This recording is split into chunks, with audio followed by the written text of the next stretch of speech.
Let's start there with just like upbringing and maybe some of those like early inspirations for you. I grew up on the north side, uptown. My early inspiration was always my dad. You know, my dad was like a real Renaissance man. My father passed when I was young. In high school, I would say I was a little bit of an entrepreneur. What I would do is I would sell snacks out of my locker. And so that became like, I guess, my first official like small business. What were those challenges? What were those struggles? Yeah, what were those emotions you were feeling in maybe the first 2 years? What are some of the pieces that are going to hold value long term? My rule of thumb is always go gold heavy, like always go heavier.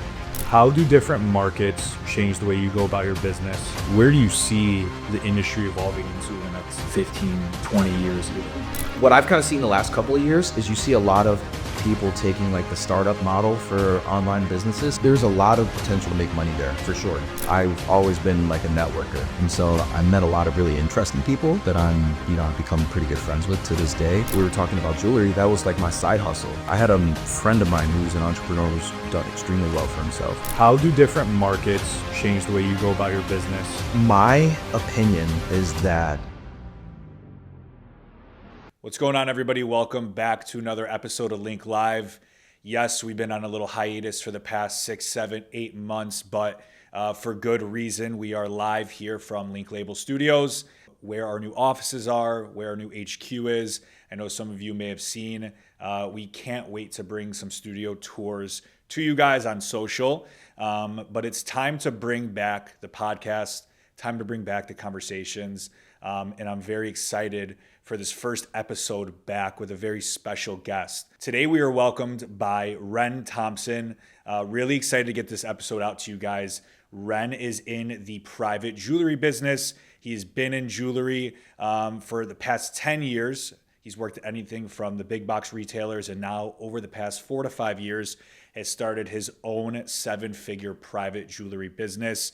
Ren has sold jewelry to athletes, celebrities, entertainers, and he definitely has some cool stories to back that up. We also get pretty deep and get pretty serious in this episode about what it takes to make that entrepreneurial jump. He talks about some of his early principles, his family's upbringing, and kind of what shaped him from growing up in and around the Chicagoland area to now working and having his own business in the downtown loop. So super excited for Ren to talk about these lessons, talk about his journey, and of course, inspire, uplift, and motivate you guys who are watching and are looking to do something similar. So without further ado, let's hop back into it and enjoy this episode of Link Live. We're welcomed today by Ren Thompson. We pretty much just had a mini podcast off camera, but I'm excited to get into your story today. I'm excited to help promote your story, and I think the viewers and the audience is going to get a lot of value out of your journey up until this point. And from what I can already tell, a lot of the wisdom that you've taken throughout your journey. So I'm excited to get into it. Thank you so much for being here. I want to really like peel it back though and dial it back to when you were a child, your upbringing, right? You're Chicago born and raised. There's a lot of pride that comes with that. So let's start there with just like upbringing and maybe some of those like early inspirations for you. Yeah, man, I grew up on the north side, uptown. My early inspiration was always my dad. You know, my dad was like a real Renaissance man. You know what I mean? Like he had like 5 degrees, you know, he taught journalism, he was a painter, collected music, like literally like the most interesting person like I've ever known, right? He was a military guy, he was a Marine. And he just like instilled so much into me when I was a kid that never made sense until I became an adult. You know, like there's lessons he would preach, and it just never clicked, you know? And my father passed when I was young, and so I went to live with my grandparents in another part of the city. But as I started like going through high school, like, you know, becoming a young man, becoming a grown man, things like that, I always go back to the lessons that, you know, my dad preached, you know, like discipline and things like that. He's probably one of the inspirations why I live where I live and work where I work right now too. Like he taught at Roosevelt University on Michigan Avenue. Yes. And my office is like 2 blocks away, you know, and I live on Michigan Avenue as well too. So it's like, you know, I look at that as like, it was like going to Beverly Hills, you know, like kid from uptown traveling downtown to seeing all the buildings and everything. And so I was like, when I'm able to, I have to like live and work, you know, in this neighborhood. Nice. Yeah. Obviously, we're going to get into it in your long-standing career now in profession in jewelry, but you know, at what point? Cause I feel like there's always an inflection point with someone who's an entrepreneur or a founder. Like, was there an experience early on that you had, even as a child, young adult, that kind of, you know, set that in stone for you? And you're like, I think there's something here. Like, I know I'm going to do this. It has to be the right timing. Yeah, there in high school, I would say I was a little bit of an entrepreneur. What I would do is I would sell snacks out of my locker. And so that became like, I guess my first official like small business, if you will. But like literally I would buy like Capri Suns and whatever, fruit snacks, whatever. And my locker had like a false wall. So like the locker next to me, like our high school did like every other locker, right? And so the locker next to me was just empty. And so I had no wall there. So I was just like hide snacks. And like, you know, I guess some kids deal drugs in high school. I was dealing Capri Suns and fruit snacks until the school shut me down, man. It's a better way to do it for sure. Yeah. Love it. And then you go on to become a collegiate athlete, right? And it talks about this. How did some of the environment and culture around sports and competitive sports at a Division I level kind of like teach you that discipline? Not teach you it, but like amplify it already. Yeah, I mean, I don't necessarily think it was about discipline, because like once you're in collegiate sports, even if you're not the most disciplined person, you're going to be forced to like go to workouts and do it. Like your coaches don't care, man. Like they're going to lay into you. But I think the biggest thing it taught me was dealing with conflict, because, you know, on the teams that I was on, I wasn't necessarily friends with everybody I was on the team with, but you have to work with people. And so it teaches you how to like literally conduct yourself, you know, with another person that maybe you're not, maybe you don't like them. Maybe you have like a, you know, an ulterior issue with them, you know, but, it's, you know, that taught me a lot about just like running a business, because business is the same way, you know, vendors and whatever, you know, peers in the industry, you're not necessarily friends with everyone all the time, but sometimes you have to work with them. Right. Yeah. 100%. And then you go on to graduate. What was your degree in again? My degree was in music business and sound design. So literally nothing relating to jewelry at all, to be completely honest with you. Talk to us about like what you did post-grad then. I know you spent some time in LA. Yeah. I'm sure you took a lot of influence out of their culture and such, but what were you doing in and around hospitality and music and stuff like that? To be honest with you, I hated LA. It wasn't, it just wasn't my speed, you know, like being a Chicago kid, like living in a city, it just wasn't my speed, and I got homesick very quickly. But, you know, studying music, went out to LA, worked for a label, got to work on things like commercials and, you know, movies and, you know, very small stuff, work with some artists and things like that. But again, what was cool about it is I've always been like a networker. And so I met a lot of really interesting people that I've become pretty good friends with to this day. And, you know, we were talking about jewelry. That was like my side hustle, you know, like despite the glitz and the glamour of thinking you're going to LA to work in the music industry, there's not many people are actually making money. And so you got to find other ways to hustle. And so jewelry was like a great little side hustle, you know, and everybody likes the idea of having a guy. And like, I just wanted to be that guy for people. And that started to spread, you know, pretty quickly. You know, they're like, oh, you know, you said you like watches. Everybody's like, hey, I want to buy a watch. You know anybody? And they started saying, yo, talk to Ren, you know, or hey, I want to make an engagement ring, or I need like a gold chain, you know, just like stuff like that. And so I just kind of became that guy and started like getting my fingers in different pots and did it as like a side hustle for a while until I came back to Chicago and wanted to make it like my you know, my full-time gig. Yeah. So you started doing it as a side hustle, and then you went to go work for a couple jewelers and big jewelry stores. Is that what it was? Yeah, there was a couple stops in between there, but really what happened was that when I came back to Chicago, I was at a point where I was like, I need to figure out, like, I can't DJ forever. I can't be in the music industry forever. I want to figure out like what's a long-term career. And my biggest thing is I've always wanted a career that was creative. And I get bored easy, man. So like, I just couldn't stand the idea of just like sitting in an office. You know, it made no sense to me. And so I had to start at the bottom, man. Like I had a lot of, you know, entrepreneurial experience, but like getting the real professional experience, understanding how like companies operate, like I just wasn't sure, you know? So I worked for like literally some of the cheapest jewelry stores, you could say. Worked there, like started off like wiping down the cases and sweeping floors, like literally at the bottom, and then just working my way up. Worked for some fancier jewelry stores, and eventually jumped into the wholesale side, which was just like a completely different animal. Right. Yeah. Well, I want to get into some of those stories of how like the wholesale versus maybe like big box retail side, but the business works. How long did you work for others until you started your own thing? Oh man, it was probably 4 years, 5 years. Yeah, about 4 or 5 years before I started my own thing. And then I kind of, like a lot of people, I was kind of doing a half and half for a little bit. And then eventually just reached the point where it's like, you got to make the jump. Like you gotta jump off the diving board and see what it's like really about. And that's where things get real. When you like don't have that steady paycheck or whatever coming in, you have to like truly hustle. That's where things got really fun. I love the jump talk because I obviously had my own story that could relate to that. But like, talk us through how old were you at that point when you had to make the jump? Late 20s. So last handful of years. That was like terrifying, man. Like it just became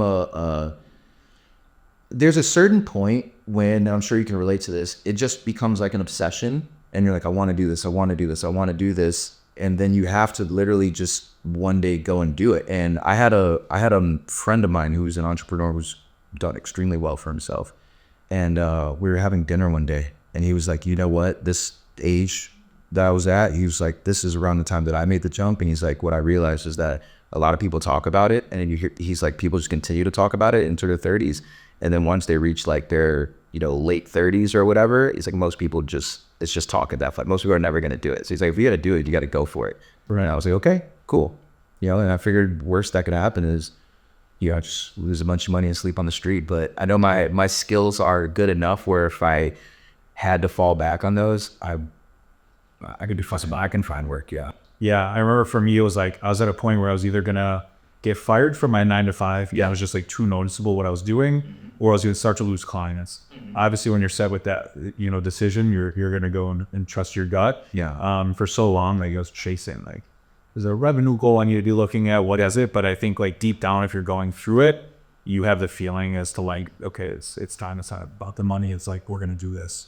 Yeah, it's definitely not about the money. I mean, the money's great and I love making money, but it's like, how could I know how much money I would make? Yeah, like I know what's possible, right? But I was just like, I want to take control of my own journey, and that's what made it like really, really fun. And I would talk about discipline. I try to be a disciplined person, and like I just realized that applying consistent discipline to my own personal business like really has grown me a lot. Sure.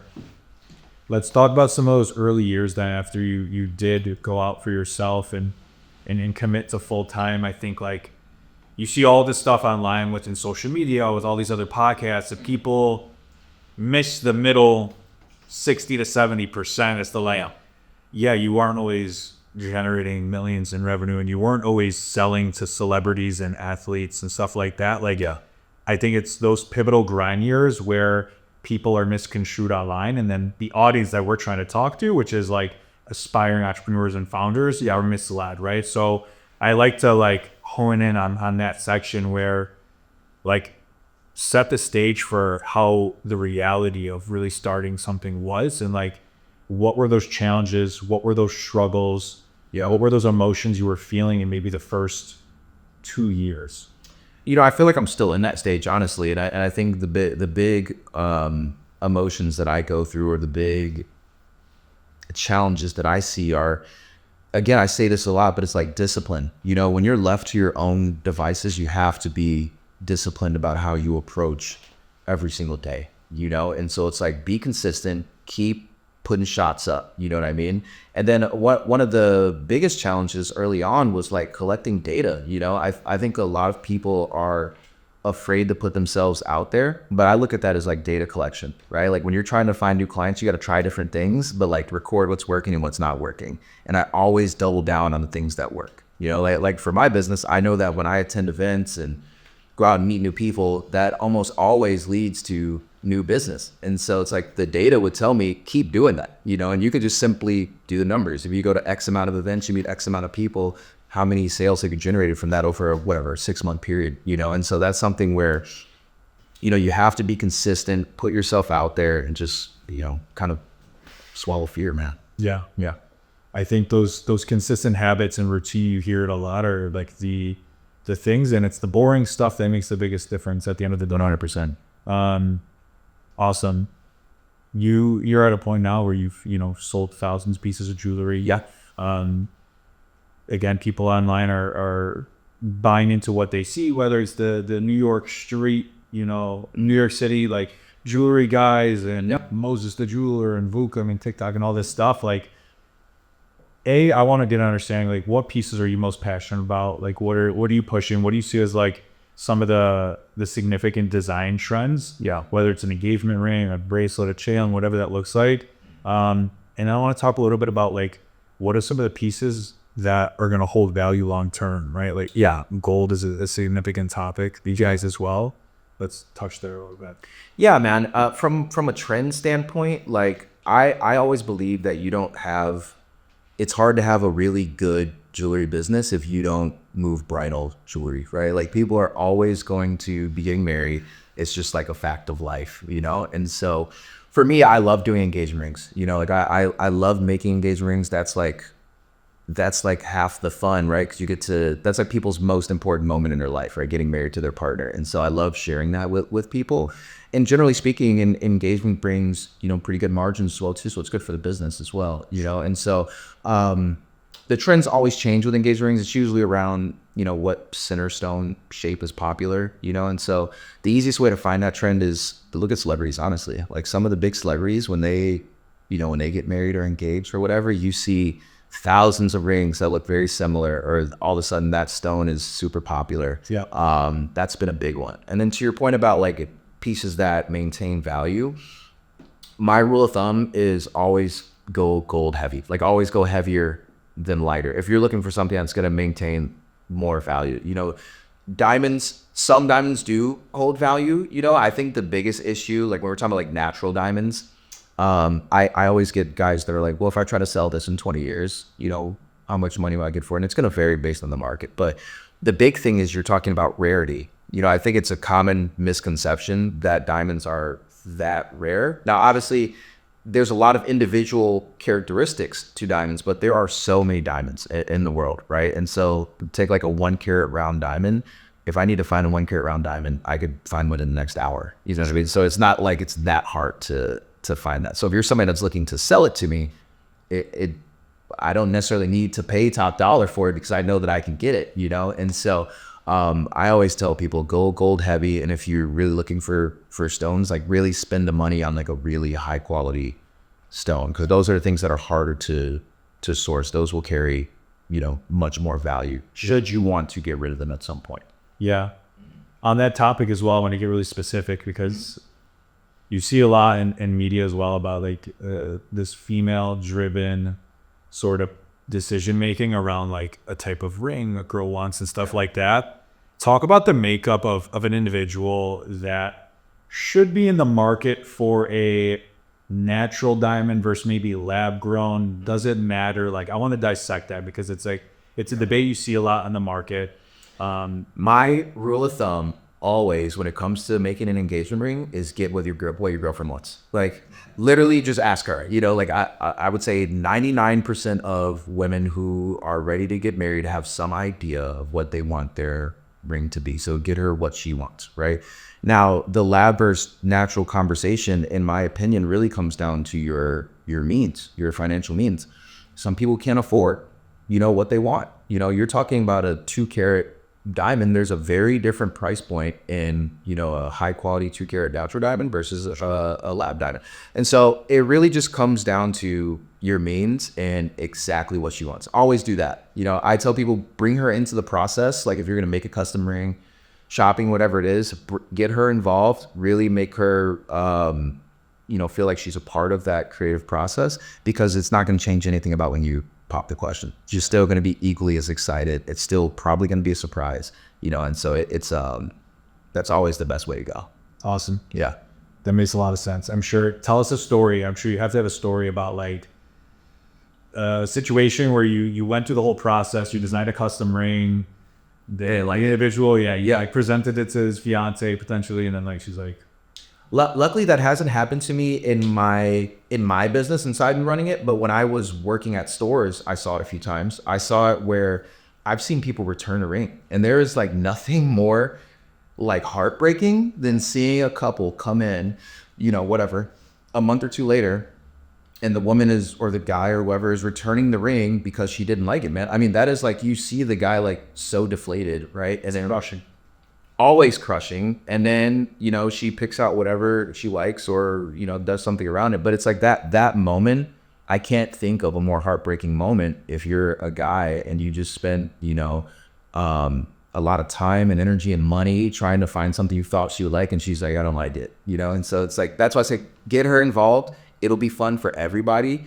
And that's how you avoid those scenarios. But I learned from that, in my young years, seeing that, I realized that when I did it on my side, I always want them to be involved, or I asked a lot of very smart questions around trying to figure out like what she likes, what she wants to do. But I always recommend we involve the woman, because it makes the experience even cooler too. I try to make the guy seem like the coolest guy in the world. And then, for the partner, I try to make sure I know exactly what their needs are, their wants are, and then we kind of go through the process together. Love it. Yeah. Being in a position now where you've sold to people across the world. Yeah. How do different markets change the way you go about your business, go about your process? And then more so like highlight how different individuals and customers in different markets react differently to what you do and sell. My opinion is that if you want to be a good business, you have to start at the customer experience and work your way backwards. And so I took a really serious look at the beginning about what I want my ideal customer experience to be. And so luckily, to answer your question, my process is fairly similar no matter where you are in the world, because there's a lot of attention I place on you, your story, what we're making. Like there's a lot of ways that I understand your needs and wants. And then just my eye level of service is like, consistent follow up, making sure you know exactly what you're getting into, make sure you're happy. And so what I found is that across the world, across the States, wherever you want to put it, people love feeling catered to. People love a private, type of experience. Like earlier, everybody wants a guy, right? So when you have a person that you can call and they really make you feel like, oh, hey, I'm looking for this, that, and the other. And they're like, okay, I get it. They ask you all the right questions. They take care of you. They follow up. They're consistent. You have a great experience. And then in my opinion, you can charge almost what you want, because you're giving people a service that's hard to replicate. Yeah. Yeah. I see that. And we talked off camera a little bit too about how you spent a lot of time in Miami as well. How does the environment or culture there play a role into what you're doing today? How does that shape? Miami's kind of like a flashy city, and what I find interesting in Miami is that there are people that are like flashy and flexing, but then there's people that have like really awesome taste. Like I've met some people that have like really unique, really interesting taste. And so those are people that appreciate the value of things. I've met a lot of art collectors, jewelry collectors, car collectors. I mean, you name it, whatever it is, but people that like have hobbies that are based on, their interest. And so that's really informed my ability to kind of cultivate how I move through the world. And I just enjoy going there. I mean, it's just a fun city. It's hard to have a bad time in Miami. What are some of your favorite spots in Miami, dining wise? Dining wise, I don't want to make it hot, man, but I'll tell you some of my favorite spots. So I'm in my 30s, and so I'm not doing so much of the like partying restaurants anymore, but there's a few I like. I've always been, I mean, it might be a little taboo, but I've always liked Sexy Fish. Like, I think it's fun. The music's cool. It's just a fun looking restaurant. But from a dining experience, there's a restaurant called Ziru. It's a Spanish restaurant, also in Brickell. I love that place. Their tasting menu is always amazing. Doya, it's a Mediterranean restaurant in Wynwood. Best octopus I've ever had. Le Basilic in where is it? South Beach, French restaurant. I love French food. It's just a restaurant that wants to be a good restaurant, man. And so that's those are some like really, really good ones that aren't necessarily like you're going there to be like a cool celebrity or whatever. It's like it's just all based on, you want good food in Miami? This is good food in Miami. Love that. Yeah. Yeah, we're conditioned to see what we hear online and through social. And Yeah. I like those recommendations. Yeah. I think one thing that was really intriguing to me about your style and what you do and really interested me was you try to intertwine things like fashion and art into your profession and career, which I think is very unique, very bold. What inspires that, or like what are some like unique aspects that you were just sort of naturally doing, but you didn't know until like you were in it, made you special in that regard? I don't necessarily know if I ever did it consciously, but I've always understood that people buy from people they like, right? And when you're in a service like mine or any service that requires you to have, a little bit more personal, like you're representing the brand, I think people want to know the kind of person they're dealing with, and so, to your point earlier, like if I'm gonna buy a suit, I don't want to buy a suit from somebody who I don't think is very stylish, right? It's like I'm buying clothing from you, so I want to believe in your style. And so if my brand is about making elegant and timeless and tasteful jewelry, I want you to think that I'm elegant and tasteful, those are things that I need to come through. And so like these are things I really love in my life, and I've just tried to cultivate my business around it. Like I've always been an art lover, I've always been a music lover. I've always tried to dress well, and so I think that that comes across when I talk to my clients, and then when we talk about whatever the thing is that we're making, they trust my opinion because they see that I live it. Yeah.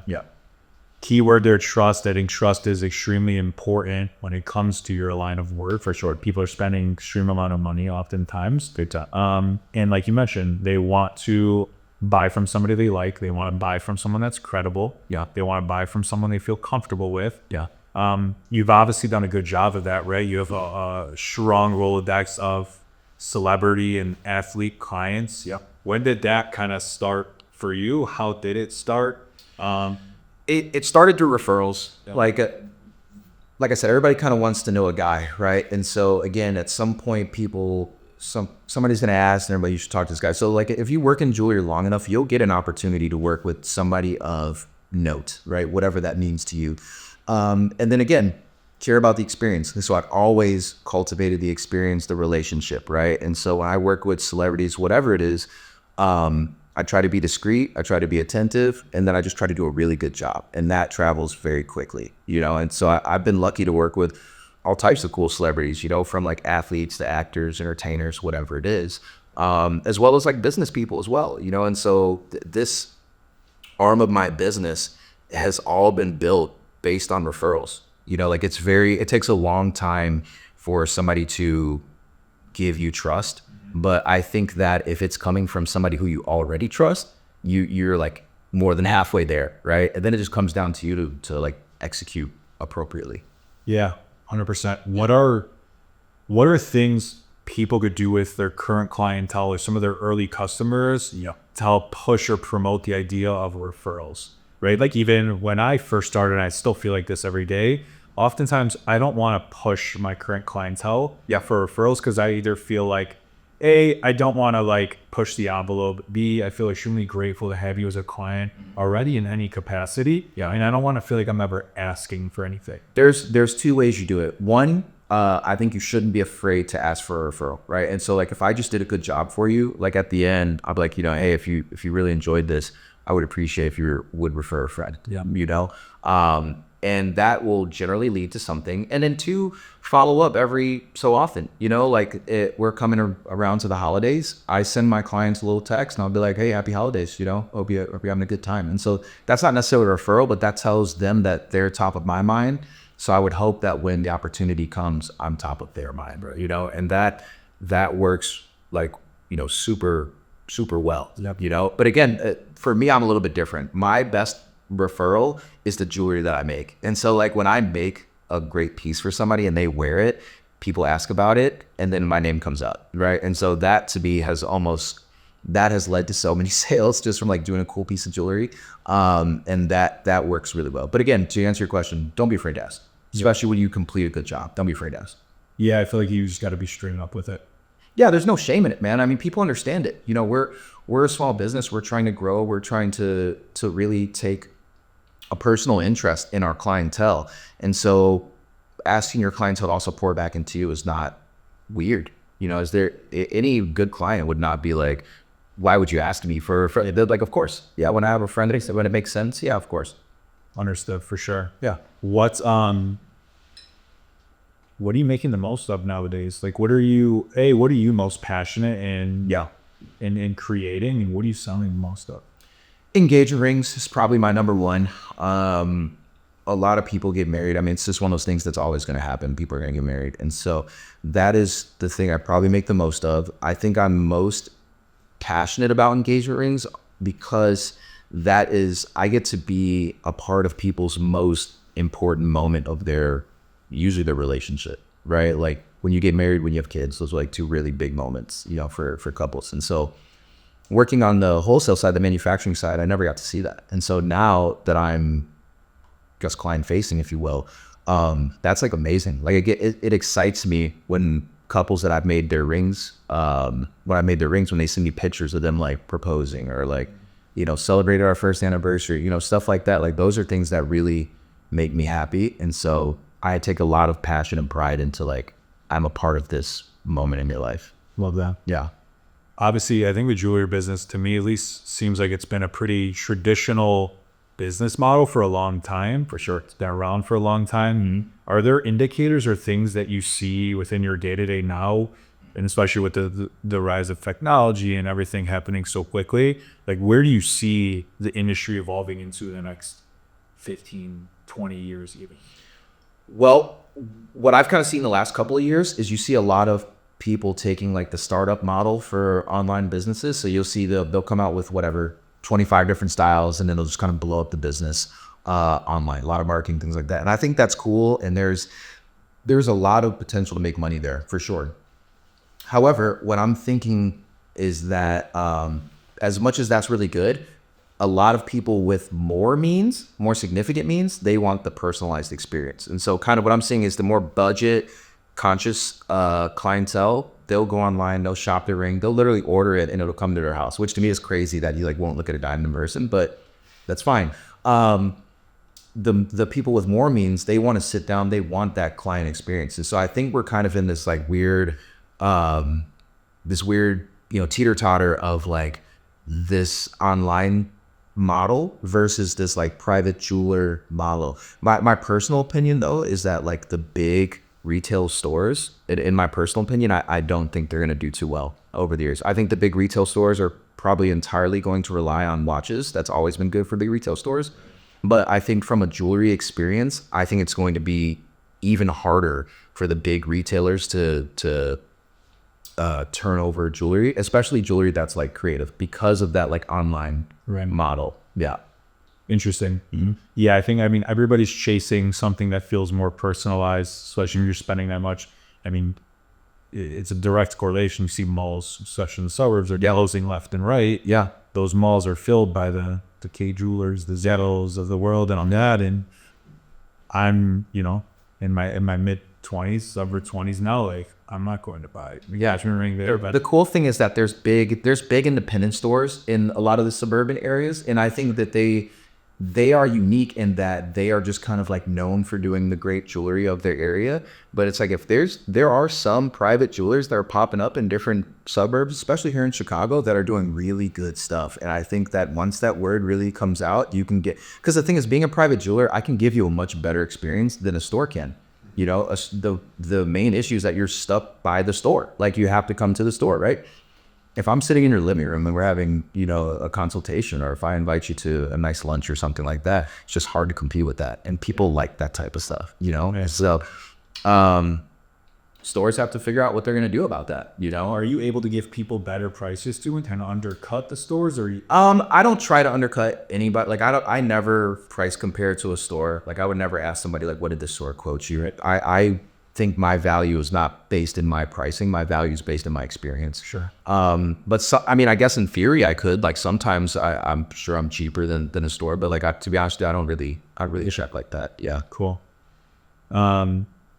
I think a big part of what we talked about as well prior was like the security aspect. For sure. And so you're a day, you you may not expect it. People are like, oh, Ren, he's selling some jewelry, he's doing this thing. But like we talked about, if you kind of have to be extremely aware, overly aware, compared to people in other businesses or fields. Yeah. How has that evolved for you from when you started to like now?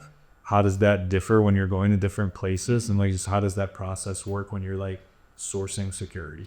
Yeah, man. I think when I started, Not to expose yourself, but no, I won't give anything that makes me nervous. But I think when I first started, I was just kind of like running and gunning, right? Like you would see me running around the city with like a fanny pack, and there could be 50 grand in there or diamonds or whatever, And after a while, I realized I'm like, this is probably not smart, And so I started to think more tactical about my my environment, about how I conduct myself, how I look, So I my whole thing is just trying to generally look like a normal person, when I'm going places and doing things. And I never make it obvious if I have jewelry.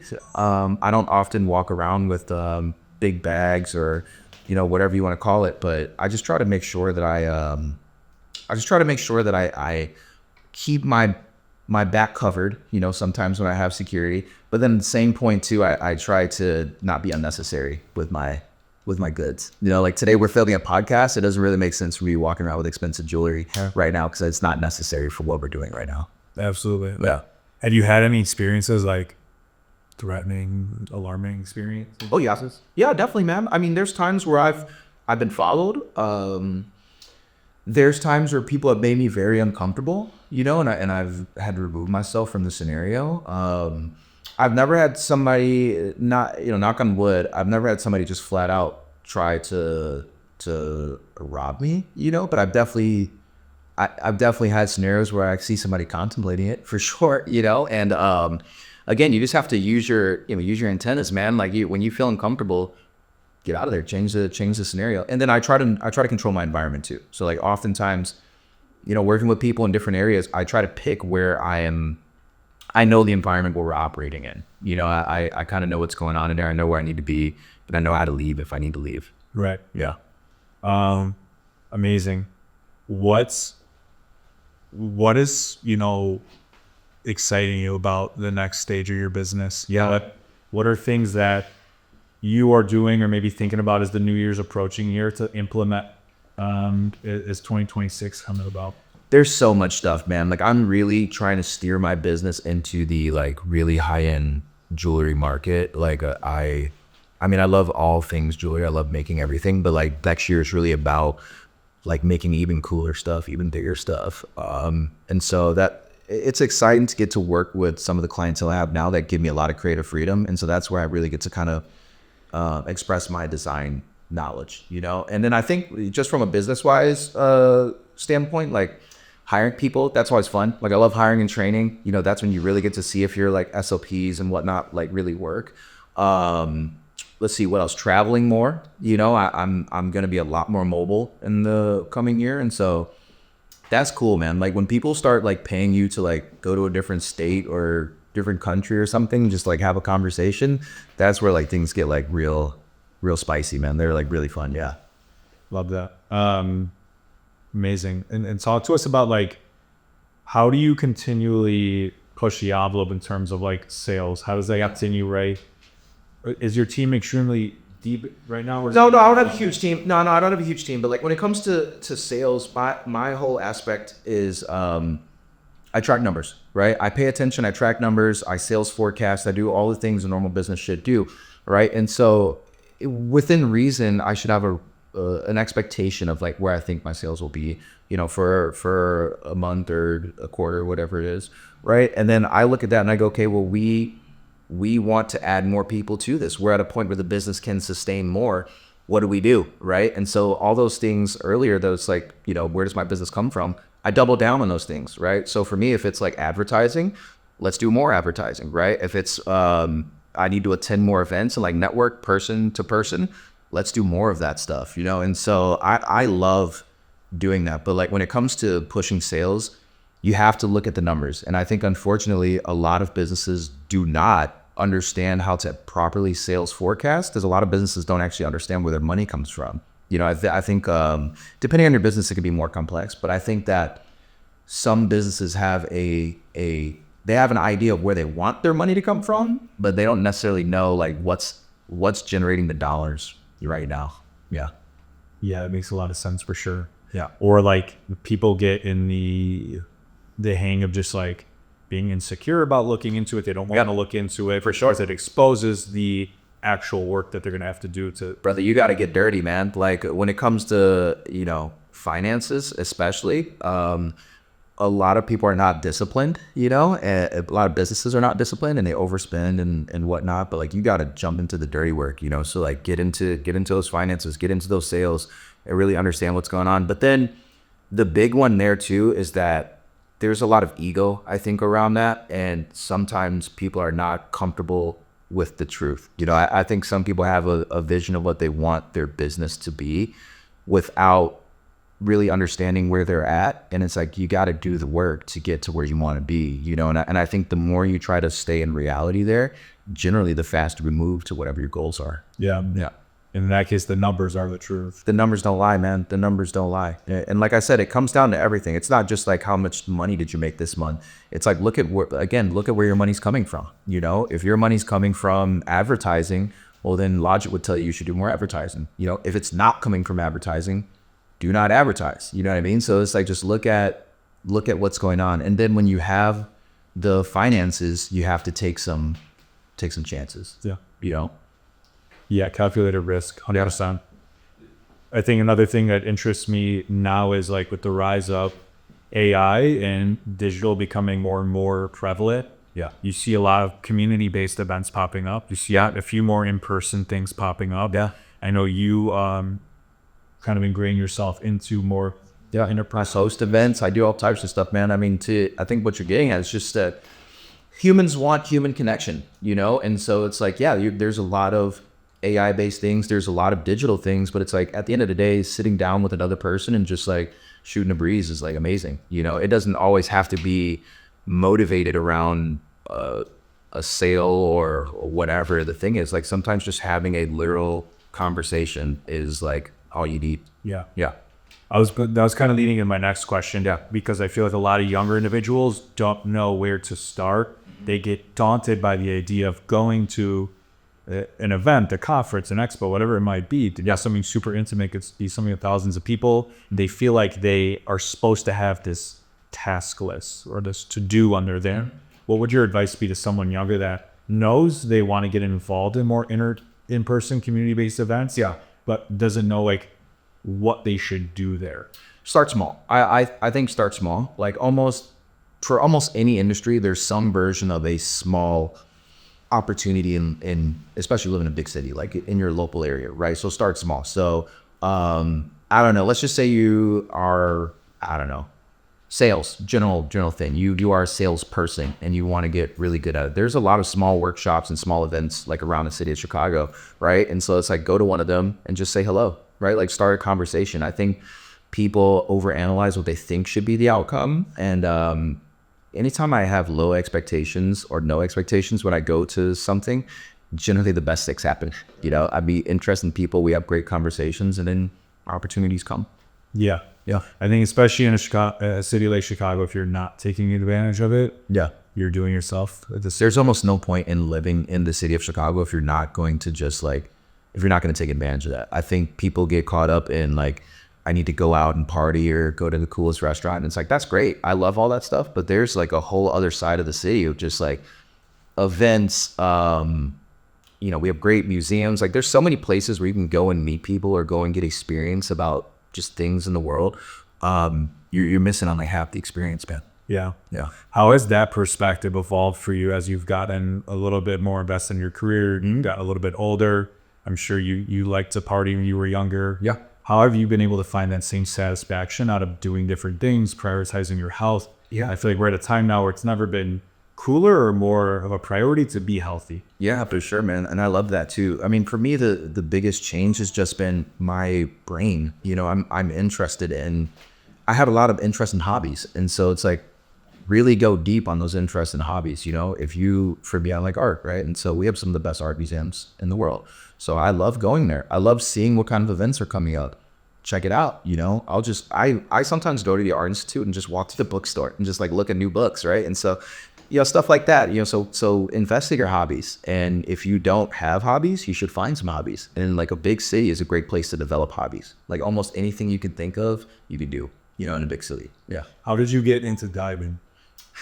I got into diving. I injured myself in college. I had a back injury, and part of my recovery was in a pool. And like I've always loved water, but I never took that serious. But when you have to spend like every day in a pool for months, you like get real acquainted with water. And so after a while, I would just like do things to just like keep myself occupied in this pool. And then eventually I was like, this is kind of fun swimming around. I'm like, I wonder if it's like this in the ocean. And then I started going to, vacations and stuff, jumping in the ocean, seeing cool stuff.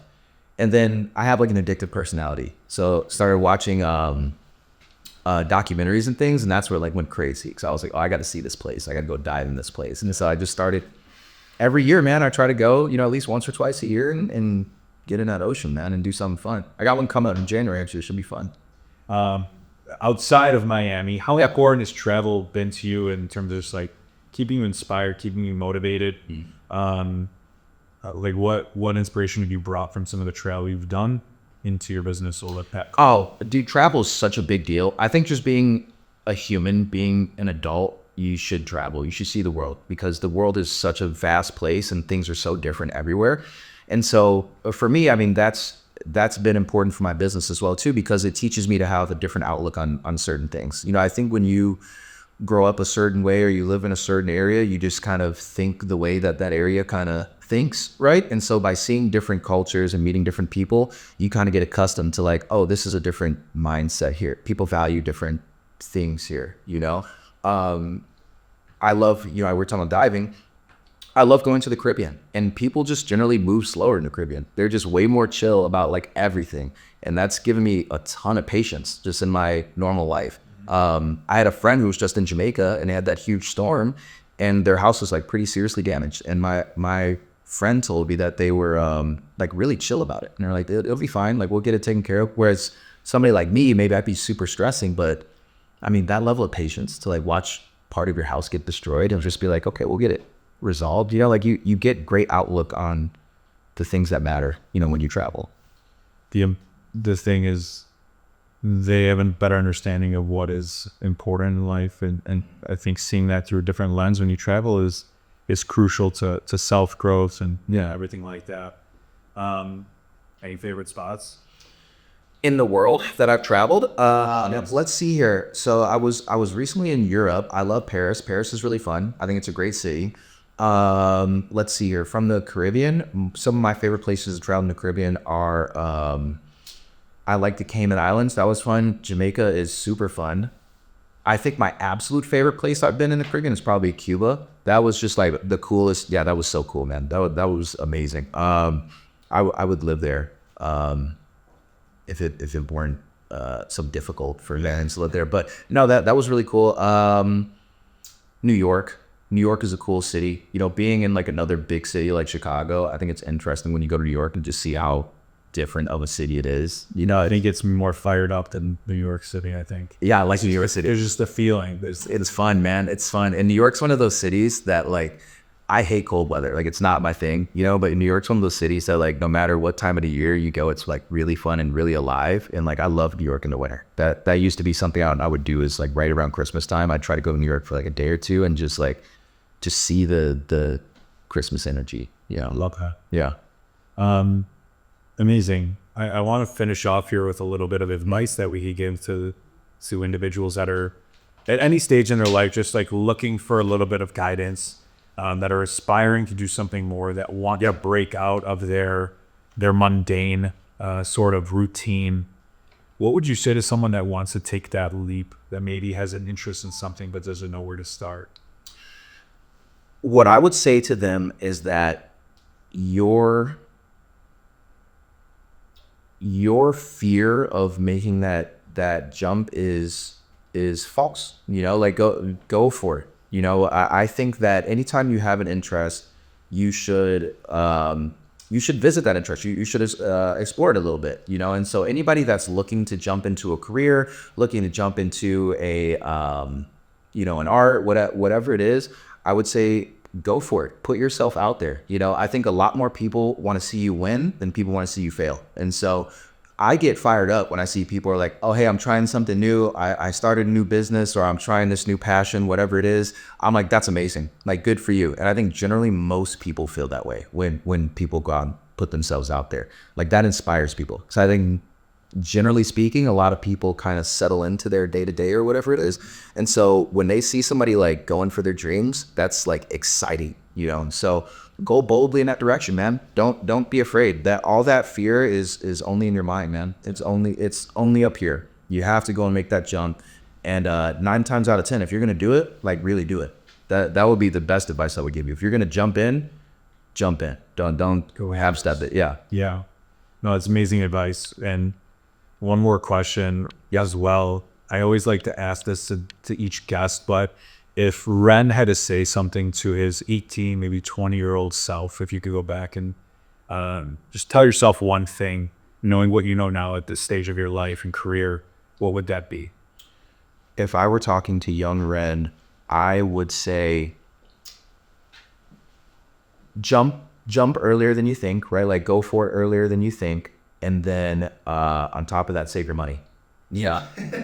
That's probably the 2 things that I would tell young Ren. You know, exactly what I said before, you know, like, you're thinking about something, just go for it, you know, and then just try to be smart with your money.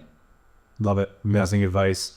Tell the people where they could find you. Yeah. How they could follow you, how they get in touch. Yeah, man. Check me out on Instagram. That's probably the easiest place. RNNCK. You can find my website, renprivatejewelers.com. All my information's up there. Call me, email me, text me, whatever you want to do. Amazing. Thanks, man. Link Live. That's a wrap, Ren. Thank you so much. Thanks, bro. Appreciate you, man. Thank you. Awesome.